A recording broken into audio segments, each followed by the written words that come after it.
আজকে আমি আপনাদের মাঝে কলমি শাক নিয়ে এসছি। তো কলমি শাকগুলা আসলেই কিন্তু সুন্দর এবং তরতাজা ছিল।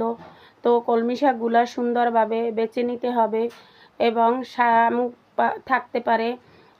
এই যে দেখেন বাছা হয়ে গেছে শাকগুলা দেখতে কিন্তু তরতাজা এবং অসাধারণ ছিল। তো দেখেন শাকগুলা সবুজ শাক। আমার শাকগুলা বাছা হয়ে গেছে। এখন আমি এই শাকগুলা কুচিয়ে নেব।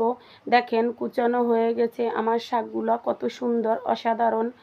তো আমি এই শাকগুলা ধুয়ে নেব, তার সাথে একটু আলু দিয়ে দিছি, আলু না দিলেই যেন চলেই না শাকের সাথে। তো এখন আমি শাকগুলো রান্না করব। তেল, চিংড়ি মাছ, কাঁচামরিচ এবং আমি একটু বাটা পেঁয়াজ দিয়ে দেব, যদিও কাটা পেঁয়াজও দেওয়া যায়। তো দেখেন আমি তার সাথে একটু হলুদ দিয়ে দিয়েছি এবং লবণ দিয়ে দিয়েছি। এখন আমার শাকটা দিয়ে দিতে হবে। তো দেখেন আমি শাকটা দিয়ে দিচ্ছি কড়াইয়ের ভিতরে। তো এখন আমি শাকটা নেড়ে চেড়ে সুন্দরভাবে দেব।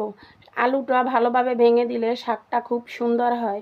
তো দেখেন কি সুন্দর হয়েছে। যদি ভালো লাগে লাইক, কমেন্ট ও সাবস্ক্রাইব করে পাশে থাকেন। আল্লাহ হাফেজ।